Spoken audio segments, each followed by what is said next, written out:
Sedangkan yang disertifikatkan saja bisa, Pak. Bisa kecolongan, apalagi yang tidak punya sertifikat. Maka hati-hati, Pak. Tanah-tanah nih, masalah nih, Pak. Masalah betul. Tidak ada, sulit kita temukan, bukan sulit sih. Sangat mudah kita temukan tanah-tanah di negara ini yang mohon maaf, satu tanah punya banyak bahkan Bapak Ibu, rakyat-rakyat yang punya tanah saja bisa kalah dengan pengusaha-pengusaha yang memang pengusaha-pengusaha sawit itu yang memang mereka sebenarnya pendatang tidak punya tanah. Bapak Ibu, mudah-mudahan dengan banyaknya kita bersyukur dan bersolawat, insya Allah Allah janjikan surga bagi kita. Amin. A'adallahu lana al-jannah. Semoga kita ini dicintai oleh Allah dan Allah mencintai, dan kita mencintai Allah dan Allah mencintai kita. Bermunajat kepada Allah untuk kedua orang tua yang telah mendahului. Ya Allah, tempatkan di tempat terbaik di sisi-Nya. Allah, terima amal ibadahnya. Allah, kumpulkan kelak bersama orang yang saleh. InsyaAllah dikumpulkan bersama orang-orang yang sesungguhnya. Dan untuk orang tua kita masih hidup, sehat, kuat, husnul khatimah. Kemudian berdoa kita untuk negara kita ini. Rabbi ja'al hadha baladan amina warzuq ahlahu minas samarati man amana minhum billah wal yawmil akhir. Allahumma rzuqna imaman adila. Allahumma rzuqna imaman adila. Allahumma aslih imamana. Allahumma aslih imamana ya arhamar rahimin. Insyaallah Bapak Ibu diberikan pemimpin yang baik, negara yang baldah thayyibah insyaallah. Baik Bapak Ibu sekalian yang berbahagia, di malam hari ini, di subuh ini, kita masuk pada dosa besar yang ke-25. Al-kabiratul khamisatu wal ishrun. Tapi sebelum itu, pada pembahasan di dosa besar yang ke-22, kemarin kita sempat membahas tentang qazful muhsanat. Sekarang di pembahasan 22, dosa besar yang ke-22, ada namanya al-ghulul minal ghanimah. Al-ghulul minal ghanimah seperti yang dikatakan oleh Allah di dalam Al-Quran, innallaha la yuhibbul kha'inin wa hiya min baitil mali wa minaz zakati. Qala Allah innallaha la yuhibbul kha'inin. Wa qala Allah ta'ala wa ma kana li nabiyyin an yaghul wa man yaghlul ya'ti yawmal qiyamah bima ghalla yawmal qiyamah. Fi sahih Muslim an Abi Hurairah radhiyallahu anhu qala qama fina Rasulullah dhata yawmin fadhakara al-ghulul fa'azzamahu wa 'azzama amrahu. ثم قال لا ألفين أحدكم يجي يوم القيامة على ركبته بعير له رغاء يقول يا رسول الله أغثني فأقول لا أملك لك من الله شيئا قد أبلغتك. لا 2000 أحدكم يجي يوم القيامة على ركبته فرس lahu hamhatun fayaqul ya Rasulullah aghathani faqul la amliku laka minallahi syai'a qad ablaghtak. Baik Bapak Ibu sekalian yang berbahagia, di dalam persoalan al-ghulul minal ghanimah ada namanya al-khiyanatu, pengkhianatan dalam harta rampasan. Salah satu di antara dosa besar di nomor yang ke-22 ini ada namanya dosa besar yang berkhianat dalam persoalan harta rampasan. Sekarang tidak ada harta rampasan, yang ada namanya perampasan aset. Itu pun belum selesai, sedang diperbincangkan, tidak tahu sampai kapan undang-undang perampasan aset. Kita bahas dulu persoalan al-ghanimah, harta rampasan. Pada masa Nabi, Bapak Ibu, pendapatan negara itu salah satu diantaranya ghanimah. Ghanimah ini nama lainnya banyak. Al-anfal, al-fai, al-ghanimah. Ma'afa Allah, itu artinya fai'un. Fai'un itu ghanimah, harta rampasan juga. Anfal juga sama. Yas'alunaka 'anil anfal. Qulil anfalu lillahi war rasul. Fattaqullaha wa aslihu dzata bainakum. Wa atiullaha wa rasul. Kata Allah, anfal itu juga sama, hartanya rampasan. Dulu pada masa Nabi ada seorang pemuda, saya lupa namanya, tapi di sini tidak disebutkan juga secara detail. Jadi pada masa Nabi itu ada yang berkhianat terhadap harta rampasan. Jadi harta rampasan itu, jadi sahabat Nabi ini ketika mereka berperang ini pasti dapat harta rampasan, baik tanah atau kemudian barang-barang yang hasil perperang. Kalau menaklukkan satu negara dapat tanah. Tapi kalau dia berperang biasanya cuma harta rampasan saja yang dibawa dalam perperangan. Biasanya banyak itu harta rampasannya, kuda dan lain sebagainya. Harta rampasan ini satu ketika dicuri, bukan dicuri sebenarnya. Dikorupsilah oleh salah seorang pemuda. Mau dibilang sahabat dia korupsi, tak dibilang sahabat dia hidup di zaman Nabi dan ikut berperang, muslim. Maka ketika itu Bapak Ibu, satu ketika sahabat bilang sama Nabi begini, "Ya Rasulullah, si Fulan bin Fulan telah wafat. Fulan bin Fulan telah wafat." Nah kemudian Rasulullah tidak mau mensalatkan jenazahnya tersebut, Fulan bin Fulan. Padahal dia muslim. Padahal dia itu termasuk yang ikut berperang. Tapi Rasulullah tidak mau mensalatkan jenazahnya. Sahabat bingung, kenapa Rasulullah tidak mau mensalatkan jenazahnya? Ditanya sama sahabat.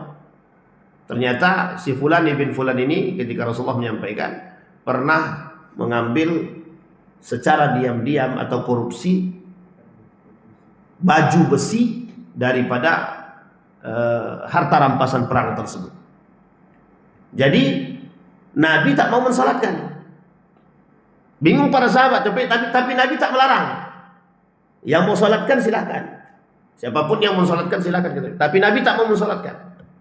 Ini kalau di dalam pembahasan Bahsul Masailnya Nahdlatul Ulama yang pernah disinggung oleh Said Agil Sirat dalam beberapa waktu yang lalu, beliau mengatakan para ulama itu tak usah salatkan jenazahnya para koruptor. Ini himbauan beliau, jangan salatkan jenazah para koruptor. Karena apa? Karena dia sudah mengambil secara diam-diam atau korupsi terhadap barang rampasan. Nah, ini dalam pembahasan itu. Sehingga apakah ada dalilnya? Ada dalilnya. Disebutkan oleh Allah di dalam Al-Qur'an itu. Kata Allah, yunfau minal ardi. Kita lihat ayat lengkapnya, yunfau minal ardi. Dan itu menjadi persoalan, apakah itu berkaitan dengan kezaliman atau berkaitan dengan yang lain.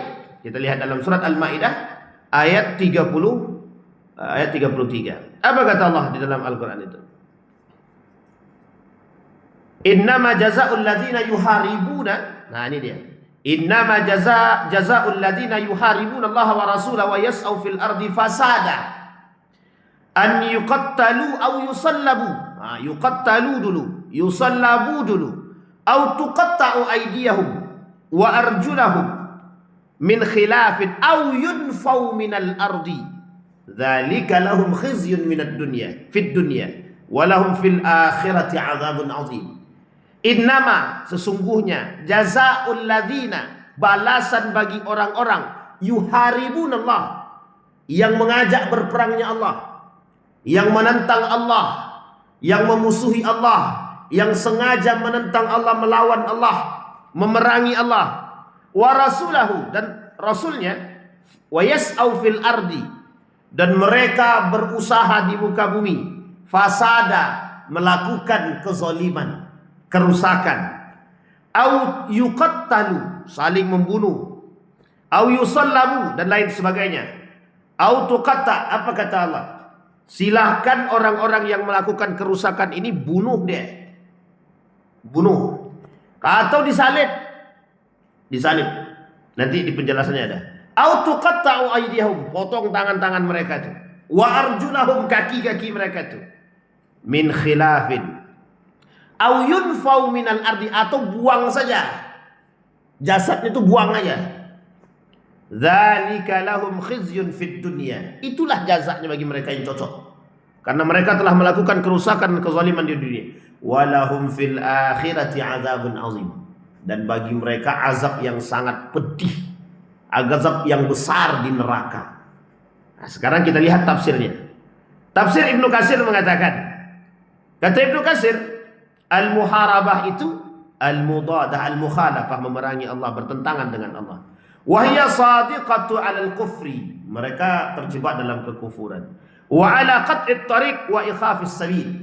Ini khusus bagi mereka yang melakukan kezaliman seperti siapa? Maling, perampok, pencuri, koruptor dan lain sebagainya.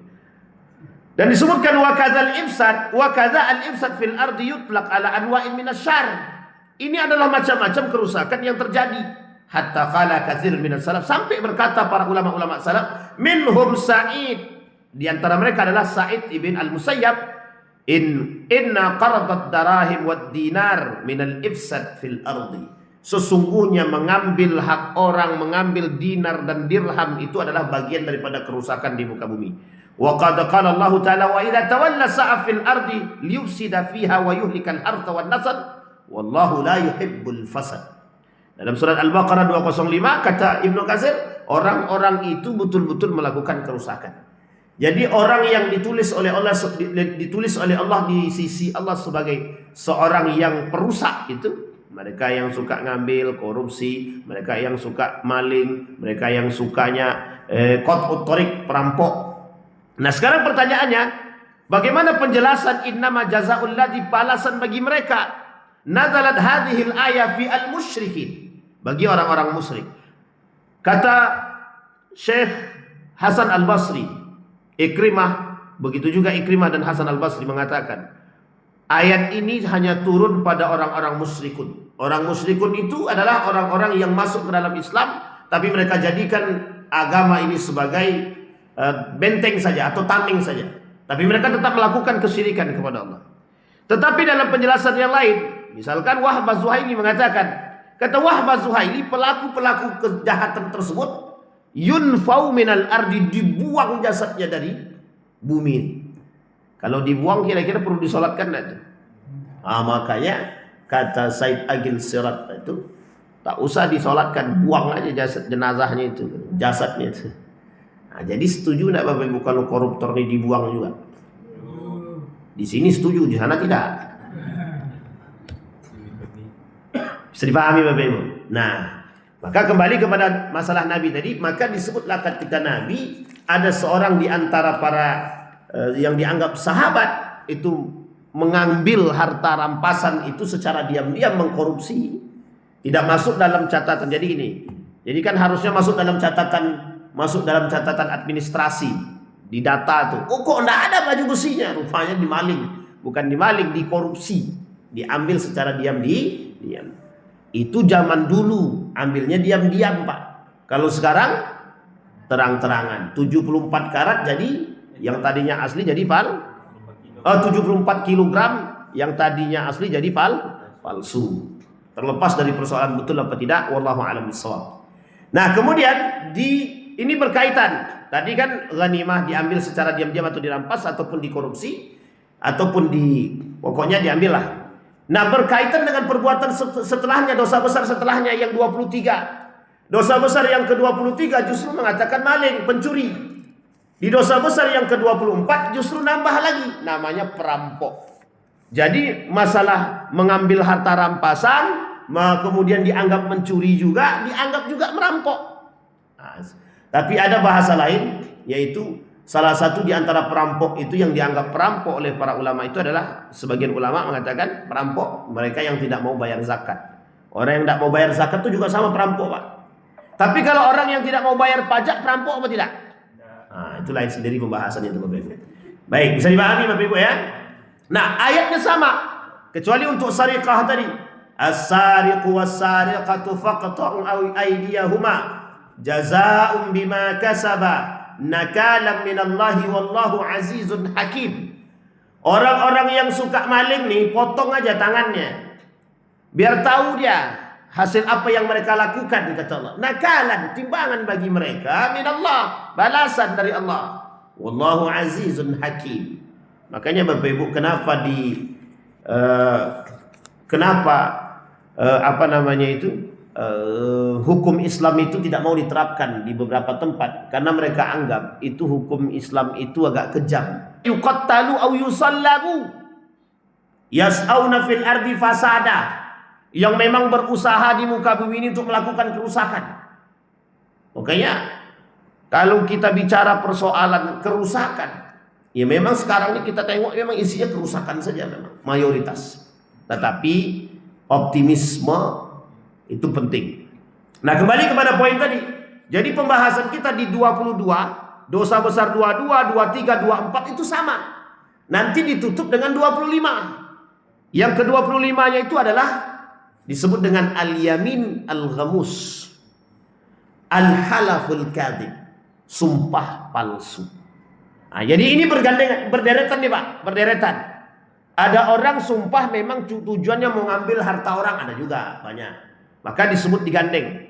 Perbuatan yang 4 ini, mulai dari mengambil secara diam-diam harta rampasan, mulai dari mencuri sariqah, mulai dari qat'ut thariq perampok, sampai dengan al-halaful kadhib atau al-yamin al-ghamus. Ini di dalam catatan para ulama. Imam Al-Baihaqi dikatakan, Imam Al-Zahabi mengatakan ini adalah dosa besar.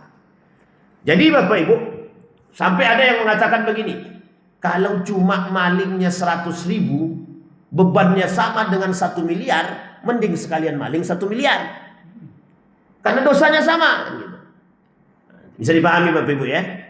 Jadi maling 100.000. Cuma karena kalau 100.000 yang dimaling ini adalah haknya cuma 1 orang, maka dia tanggung jawabnya cuma 1 orang yang bersaksi nanti di hari kiamat. Tapi kalau 1 miliar mungkin ada sekitar 100 orang yang haknya diambil, maka 100 orang itulah yang bersaksi di hari kiamat, yang minta pertanggungjawaban di hadapan Allah. Baik. Intinya Bapak Ibu, dari sekian banyak ini tadi, 4 pembahasan tadi itu bagian daripada kezaliman. Nah, sekarang yang mau kita bahas satu-satu. Kita bahas dari yang terakhir, namanya sumpah palsu. Apa namanya Bapak Ibu? Sumpah palsu. Sekarang saya tanya, ada enggak orang yang sengaja bersumpah palsu? Ada enggak? Sengaja sumpah palsu ada enggak? Mesti ada. Karena tujuannya adalah murni, tujuannya untuk mencari sesuatu. Baik, kita lihat. An Abdullah bin Amr radhiyallahu anhu maqal, jaa a'rabiyyun ila Nabi sallallahu alaihi wasallam faqala ya Rasulullah. Kata Rasulullah, kata para sahabat, ya Rasulullah, mal kabair, apa itu dosa-dosa besar? Qala al-isyraku billah, syirik kepada Allah. Qala thumma madza? Qala thumma uququl walidain, melawan kepada orang tua. Qala thumma madza? Qala al-yamin al-ghamus, sumpah palsu. Qultu wa mal yamin al-ghamus? Kemudian sahabat bertanya, apa itu al-yamin al-ghamus? Qala alladhi yaqtati'u mala imri'in muslim huwa fiha kadzibun. Ada orang yang bersumpah untuk menjerumuskan seseorang, dan kemudian dia berusaha mengambil haknya orang lain, harta orang lain, bertujuan untuk mengambil harta. Maka kata Allah, wa huwa kadzibun, kata Nabi, dan dia pun berdusta, kata Nabi. Itulah yang disebut dengan al-yamin al-ghamus. Kita ambil contoh. Jadi gini, jangan saya lah, si A. Saya nanti nampak buruknya. Si A melihat si B ini kaya betul, dan si B ini banyak duitnya, orang kaya, mobilnya melimpah. Oleh si A dibuatlah bagaimana caranya mengambil haknya si A dan si B ini. Si B ini tadi, gimana cara ngambil mobilnya, gimana cara ngambil duitnya, atau bagaimana caranya mendapatkan duit dari diri dia. Dibuatlah satu perkara. Bagaimana perkara yang mau dibuat? Misalkan dituduhlah entah si B ini selingkuh, si B ini membunuh atau apalah, dibuatlah kriminalisasi. Maka Bapak Ibu ketika itu nanti si B ini, si A yang menuduh ini diminta pertanggungjawaban sama hakim, mau kau bersaksi bahwa betul si B ini selingkuh, bahwa betul si B ini membunuh? Apa kata si A? Demi Allah, aku melihat bahwa si B ini betul-betul tukang selingkuh, betul-betul berzina, betul-betul maling, betul-betul perampok, betul-betul dia korupsi, betul-betul dia membunuh misalkan. Nah, padahal dia tak pernah lihat, dia tak tahu, dia tak punya bukti, dan dia diminta saksi. Nah, inilah yang disebut dengan saksi sumpah palsu. Dia mengatakan demi Allah. Nah, nanti ketika Al-Quran ditaruh di atas kepala, aku bersumpah bahwa si Fulan ibn Fulan betul-betul melakukan kezaliman, padahal tidak sama sekali. Nah, Bapak Ibu, mengapa hari-hari ini, akhir-akhir ini banyak sekali orang-orang yang mudah bersumpah? Nah, alasannya sebenarnya sederhana saja. Kau mau bersumpah baik, bersumpah mau. Kalau kau nanti mau bersumpah bahwa aku ini tidak salah, nanti anak istrimu aku tanggung. Nah, jadi ditawarkanlah mungkin misalkan 4 miliar misalkan. 4 miliar tawarannya, asal mau dia bersumpah palsu, kita kasih 4 miliar. Nah, ini kira-kira zolim apa tak zolim? Jadi Bapak Ibu, ini pernah kejadian. Satu ketika ada seorang anak ini menggugat ibu kandungnya. Tahu ibu kandungnya ya? Jadi yang digugat ini ibu kandung, karena ibu kandungnya ini tertuduh menahan harta warisan. Jadi tertuduh menahan harta warisan. Maka digugatlah ibunya nih. Anak yang menggugat ibu, anak kandung, dibawalah ke pengadilan agama. Tahu Bapak Ibu laporan anaknya apa? Apa kata anak ini dalam laporannya? Ibu ini maling, ngambil duit anaknya, padahal ditahan. Nah, ini Bapak Ibu mohon maaf ya, ikut saya singgung. Jangan suka menahan harta warisan, jangan ditahan. Kalau memang punya anak dan anak minta, kasihkan, itu haknya dia. Harta warisan itu memang kalau sudah saatnya dikasih, kasih. Kalau sudah selesai, tidak usah ditahan-tahan. Dan itu bukan hak kita, itu haknya mereka yang berhak menerima harta warisan itu. Nah, singkat cerita Bapak Ibu, dianggaplah oleh anak nih tadi, ibunya nih menahan harta warisan tadi. Apa yang dilakukan oleh anaknya? Dipenjarakanlah, dipidanakan mamanya dengan laporannya adalah maling, mencuri, merampok. Coba bayangkan, anak kandung bisa mempidanakan orang tua kandung. Parah apa tak parah itu? Singkat cerita, masalahnya bukan di situ, masalahnya di ada yang lain. Masalahnya itu anak nih tadi dicarinya saksi, kemudian saksi tadi dibayarnya. Kamu mau jadi saksi? Kamu mau dapat duit?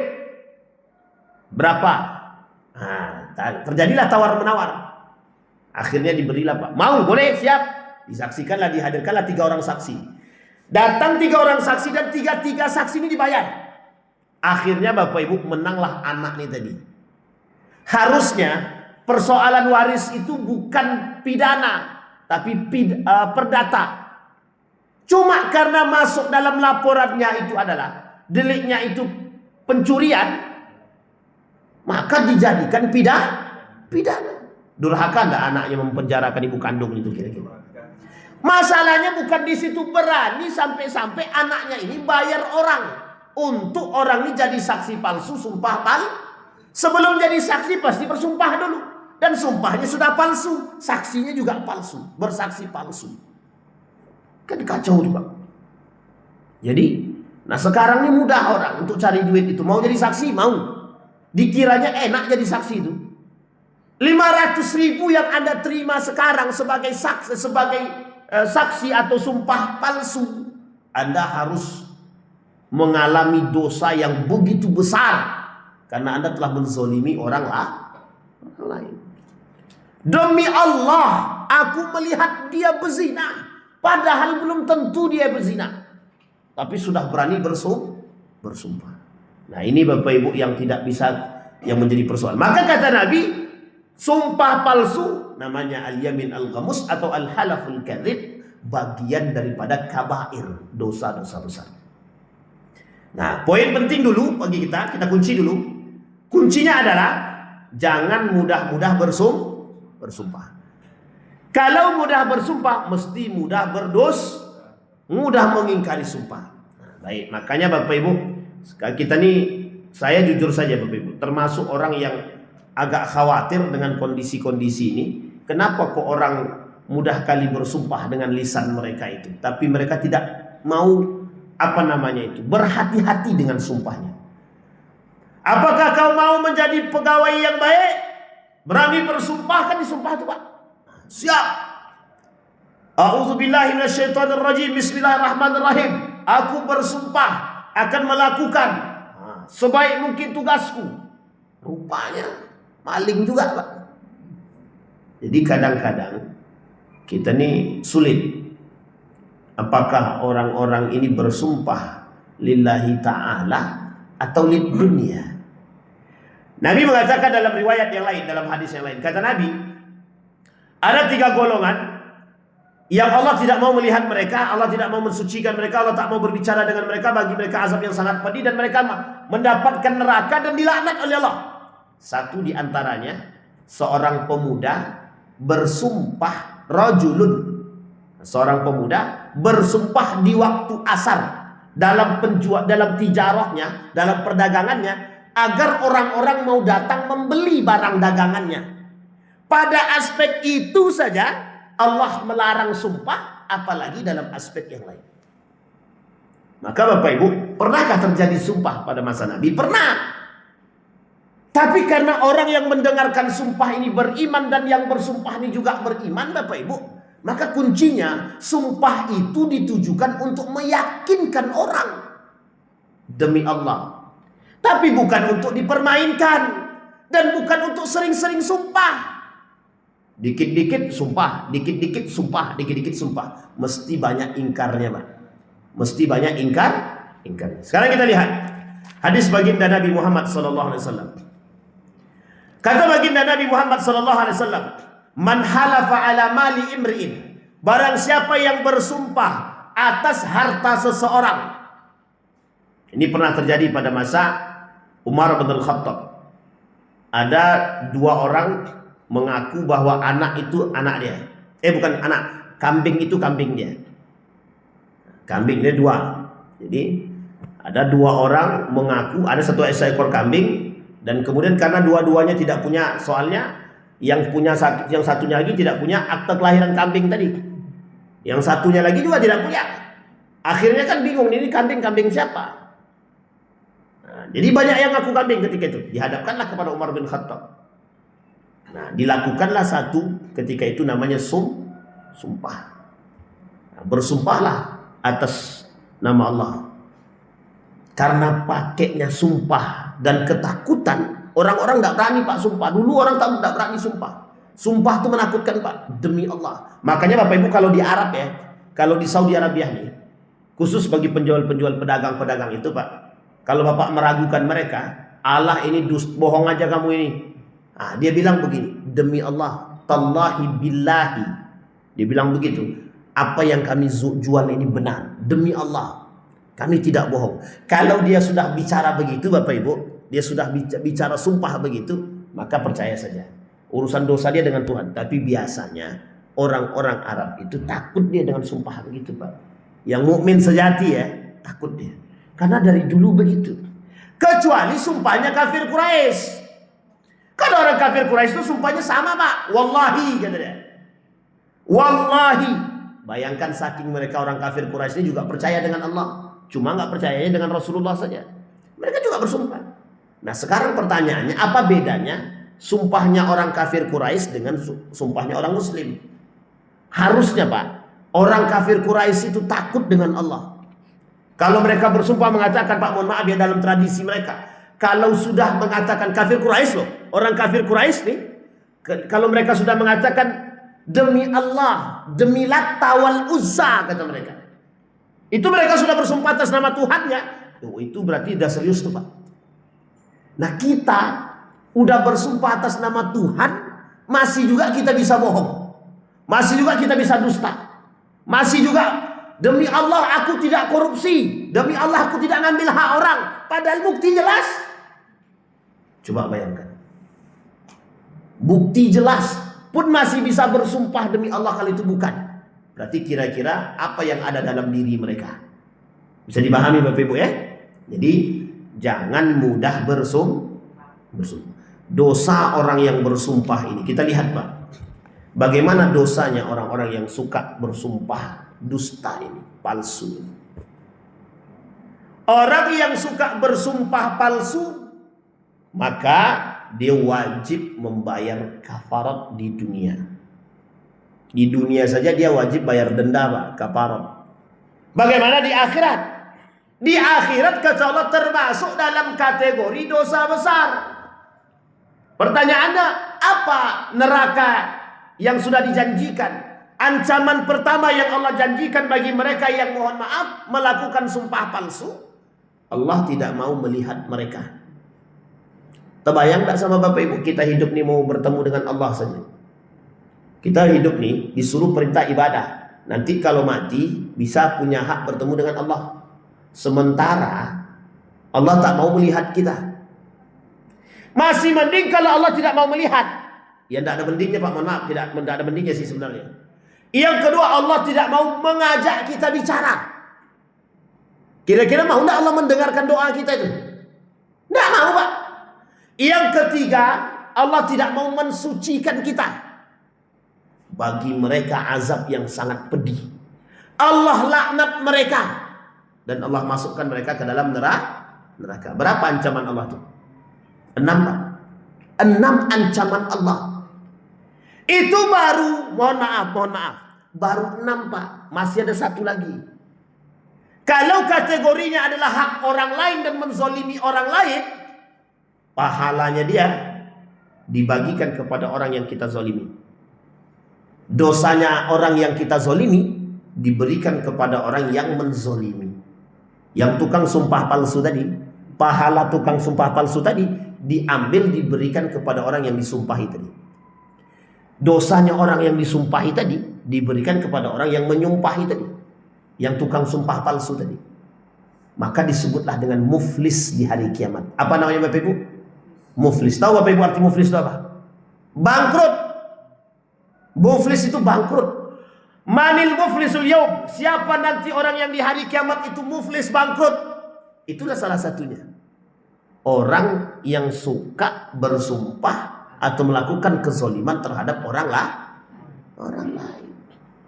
Kira-kira berat apa tidak? Apa kata Allah di dalam surat Ali Imran? Innal ladzina yashtaruna bi ahdillahi wa aymanihim samanan qalila. Orang-orang yang memperjualbelikan agama dan memperjualbelikan sumpah. Memperjualbelikan agama dan memperjualbelikan sumpah. Apa kata mereka? Harganya rendah sekali, samanan qalila, dengan harga yang rendah. Harga yang rendah itu maksudnya seharga dunia. Mereka jual sumpah karena Allah mereka hanya demi dunia. Karena kan kalau sumpah itu, kalau dalam kita tidak ada sumpah pocong ya. Jadi sumpah pocong itu tak ada. Sumpah pocong, lah kok percaya pula orang itu? Itu kan kacau tuh Pak. Lebih parah, lebih di zaman jahiliyah saja tidak ada sumpah pocong Pak. Lah sekarang ada sumpah pocong. Jahiliyah mana sekarang berarti? Lebih jahiliyah sekarang daripada dulu. Orang sekarang ini banyak kali buat-buatnya sumpah pocong lah, sumpah inilah, sumpah hantu belaulah. Astagfirullah. Sumpah pocong, ketemu pocong kabur. Astagfirullah. La haula wala quwwata illa billah. Baik, kembali. Maka kata Allah, bersumpah dia. Tapi mohon maaf Pak, wallahi yang dijual itu Allah Pak. Yang dijual itu Allah. Ini saya pernah temukan dulu Pak.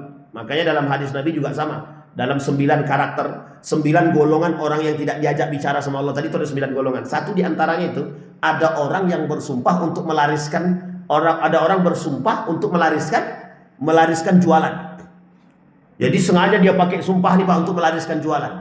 Coba bayangkan, kalau sempat dia bohong dalam sumpahnya tadi, berapa banyak dosa yang dia buat.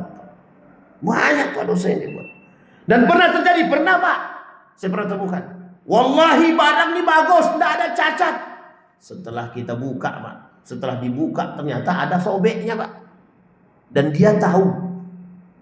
Apa jawaban orang-orang penjualnya tadi? Kalau yang jeleknya kami tengokkan, orang tak mau beli. Kalaupun orang mau beli, biasanya orang beli dengan harga murah. Bisa dipahami sampai di sini Pak. Tapi karena mohon maaf takut kehilangan duit yang hanya 50.000, dia rela menjual agamanya dengan harga yang 50.000. Contoh, ada orang diminta jadi saksi, bersumpah dia. Kau nanti jadi saksi ya. Jadi saksi bilang aja, pokoknya bilang aja kau tak kenal dengan aku sama sekali. Nanti aku kasih kau duit 5 juta. Demi 5 juta saja kita gadaikan agama kita nih, Tuhan kita nih, hanya dengan harga yang 5 juta. Makanya disebut dengan samanan qalila, harga murah. Apa maksud harga murah di sini? Bisa manusia menjual akhiratnya dengan dunianya. Sebanyak apa dunia yang kau miliki, kita akan mampu menjual agamamu. Tapi begitu hinanya manusia yang menjual agama dia hanya karena urusan dunia. Sekarang terbayang gak sama Bapak Ibu? Misal ada seseorang nih tersangka nih, masuk penjara karena korupsi atau karena membunuh atau karena kasus apapun, silakan. Maka untuk membuat diri dia biar aman, dia perlu datangkan saksi. Misalkanlah OTT misalkan. Maka dia harus membuktikan bahwa diri dia tidak koruptor. Maka apa yang akan dia lakukan? Dia akan datangkan bukti. Apa yang akan dia lakukan? Dia akan datangkan saksi. Sama juga dengan persoalan tanah. Sekarang juga banyak nih Pak, lagi rame-ramenya persoalan tanah. Tanah itu satu tanah ada pemiliknya, satu tanah ada memiliki 10 sertifikat. Ya, kasus JK Yusuf Kala, tahu? Kasus JK juga sama tuh Bapak Ibu. Itu Masya Allah. Pokoknya, nah sekarang Bapak Ibu ada 3 orang bersengketa. Tiga-tiganya punya sertifikat atas tanah yang sama. Kira-kira yang salah siapa? Yang salah siapa? Yang bikin surat tanah siapa yang bikin Pak? Siapa yang bikin? Bilang aja Bapak Ibu siapa yang bikin? Coba bayangkan, satu tanah punya 3 sertifikat. Bisa orang yang ini perkataan Mahfud MD langsung. Kata Mahfud MD begini, kalian yang punya tanah, dalam podcastnya ya, kalian yang punya tanah cepat-cepat disuratkan langsung, disertifikatkan langsung. Sedangkan yang disertifikatkan saja bisa Pak, bisa kecolongan, apalagi yang tidak punya sertifikat. Maka hati-hati Pak. Tanah-tanah nih, masalah nih Pak, masalah betul. Tidak ada, sulit kita temukan, bukan sulit sih, sangat mudah kita temukan tanah-tanah di negara ini yang mohon maaf, satu tanah punya banyak bahkan Bapak Ibu, rakyat-rakyat yang punya tanah saja bisa kalah dengan pengusaha-pengusaha yang memang pengusaha-pengusaha sawit itu, yang memang mereka sebenarnya pendatang tidak punya tanah. Coba. Apa? Makanya tapi tolak. Itu masalahnya. Coba disahkan Bapak Ibu, saya kasih tahu sejarahnya ya. Dulu zaman Nabi Yusuf, orang kaya itu dimiskinkan. Dimiskinkan sama Nabi Yusuf, biar tahu rasa dia. Memang dimiskinkan betul. Sehingga ketika datang minta gandum itu, apa kata dia? Disuruh oleh Nabi Yusuf ngantri-ngantri. Apa kata dia? Kami dulu waktu hidup kami senang, tak ada kami ngantri-ngantri. Tahu Nabi Yusuf. Dulu kau hidup kau bagaimana? Kaya. Ditanya sama masyarakat tuh, bagaimana kelakuan orang yang kaya ini dulu? Zolim, suka menindas. Kata Nabi Yusuf, tidak bisa. Masuk. Akhirnya mohon maaf Pak, dimiskinkan oleh Nabi Yusuf. Dimiskinkan. Ketika dimiskinkan Bapak Ibu, mereka merasakan bagaimana rasanya menjadi orang miskin. Dan bagaimana orang di atas itu kan tak tahu dia rasanya susah itu bagaimana. Tapi setelah mereka susah baru tahu rasa dia. Makanya Bapak Ibu mohon maaf, salah satu ide daripada Anies Baswedan waktu itu adalah memiskinkan koruptor. Sebenarnya mudah saja Pak. Kalau sempat kemarin itu di ACC, setiap koruptor itu ditembak mati, selesai itu urusan Pak. Yakin saya. Mau berkurang banyak Pak, bukan berkurang sedikit, berkurang banyak. Coba. HAM, tapi melanggar HAM katanya. Nah, sebenarnya tidak melanggar HAM itu Pak, mereka lebih banyak langgarnya lagi. Kalau kita tembak orang itu, yang koruptor itu, yang mati cuma satu. Tapi hasil korupsi dia, kalau dia korupsinya 928 triliun, itu dia sudah membuat orang mati berapa banyak? Bukan 1 ribuan manusia. Coba terbayang nggak sama Bapak Ibu? Jadi jangan salah, jangan dikira orang-orang yang suka mengambil hak orang lain itu dosanya kecil, besar Pak, besar. Makanya dimasukkan dalam dosa besar. Nah, ditutup dengan satu kalimat, itu perbuatan yang zalim. Apa kata Allah? Bi'akli amwil yatama. Bi'akli amwalin nasi wa akhdhuha wa zulmun nasi bid-darbi wasyatm wat ta'addi wal istitalah 'ala du'afa. Perbuatan mereka itu termasuk perbuatan zalim, dan itu mengambil hak hartanya manusia dengan cara yang zalim. Mencuri, ngambil hak orang dengan cara yang zalim. Merampok, ngambil hak orang dengan cara yang zalim. Bersumpah atas harta orang lain, itu juga mengambil hak orang dengan cara yang zalim. Mengambil harta rampasan secara diam-diam juga termasuk mengambil hak orang dengan cara yang zalim. Maka disebutkan oleh Allah di dalam Al-Qur'an, wala tahsabannallaha ghafilan amma ya'maluz zalimun. Jangan kalian kira, kata Allah. Nah, ini kalimat terakhir, ini kalimat kunci sebenarnya Pak. Para koruptor, para maling, para perampok, dengarkan baik-baik. Para hakim yang mohon maaf, mereka-mereka yang suka bersumpah palsu, anggota dewan atau siapapun yang suka bersumpah palsu, pemerintah, pejabat. Nah, dengar baik-baik. Jangan kalian kira Allah itu diam. Jangan kalian kira Allah itu diam. Ini katanya perkataan Allah gitu. Wala tahsabannallaha ghafilan amma ya'maluz zalimun. Jangan kalian kira Allah itu diam, lalai dengan perbuatan orang-orang yang zalim. Innama, sesungguhnya, yuakhiruhum liyaumin taskhasu fihi al-absar muhti'ina muqni'i ru'usihim la yartaddu ilaihim tarfuhum. Nanti ada masanya, kata Allah, kalian akan berhadapan langsung. Kapan hari itu? Hari pembalasan. Kapan hari pembalasan itu? Hari kiamat. Jadi Allah tidak pernah diam. Allah tidak pernah diam. Tidak pernah diam atas apa kezaliman yang dibuat oleh manusia. Jadi Bapak Ibu anak, itulah yang kadang-kadang kita tidak habis pikir Pak. Sholat di masjid, bahkan duit korupsi untuk masjid, bahkan duit maling untuk masjid, bahkan jual minuman keras duitnya untuk bangun panti asuhan. Dia korupsi Pak, korupsi. Sekolah yang dibangun sekolah tahfiz. Kadang-kadang bingung kita Pak, bingung betul. Dia kira duit haram itu bisa untuk membangun yang baik. Coba bayangkan. Jadi Bapak Ibu, nah, innamas sabilu 'alal ladzina yadhlimuna an-nas wa saya'lamul ladzina zalamu ayyamun qalb yanqalibun.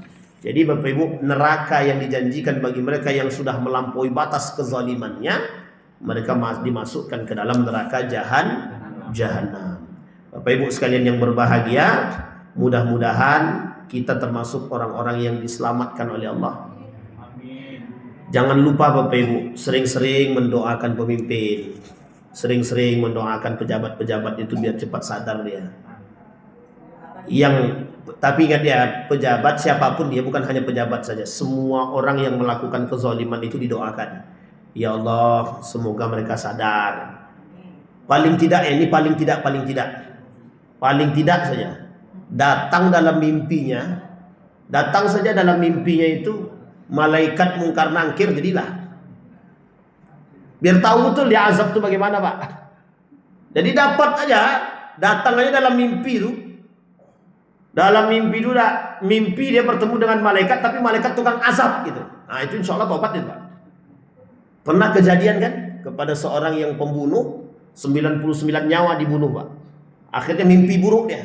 Dalam mimpi buruknya itu orang-orang tuh nuntut sama dia. Nuntut sekian banyak manusia yang dibunuh tuh dinuntut sama dia. Nah, ketika nuntut sama dia, terbangunlah dari mimpi dia. Berhari-hari seperti itu dan dia tidak nyaman. Akhirnya terganggu, Pak. Begitulah hidayah tadi. Datanglah kepada seorang rahib, kata rahib, Allah Tuhan tak ampun doa orang macam kau ini. Dibunuhnya, Pak, 100 genap jadi 100 orang. Datanglah kepada seorang alim ulama.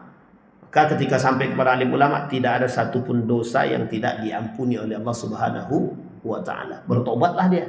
Pindahlah dia dari tempat kelahiran dia, tempat tinggalnya dia ke tempat yang lain. Di tengah jalan meninggal dia. Nah, inilah sebab turunnya ayat yang mengatakan tentang hijrah. Man yuhajir fi sabilillah yajid fil ardi muragaman katsira wa sa'a. Wa may yakhruj min baitihi muhajiran ila Allah tsumma yudrikul maut faqad waqa'a ajruhu 'ala Allah. Sama dengan hadis Nabi. Ayat ini juga bersinergi dengan hadis Nabi, faqad dakhalal jannah. Tapi Bapak Ibu, yang terbaik daripada doa kita bukan hanya sekedar dapat mimpi buruk, tapi doa terbaiknya semoga mereka bertahu mendapatkan hidayah. Nah, Bapak Ibu, orang yang sudah bersumpah palsu atas harta orang lain, maka wajib bagi dia, misal dia bersumpah atas harta orang lain, dapatlah dia harta orang lain tadi, maka wajib bagi dia mengembalikan harta orang tadi. Maling, misalkan si B maling duit saya, maka wajib bagi si B tadi mengembalikan duit yang dia maling tadi. Begitulah Pak, koruptor juga begitu Pak. Mohon maaf, jangan dikira ketika dia minta ampun kepada Allah, Allah ampunkan Pak dosa dia.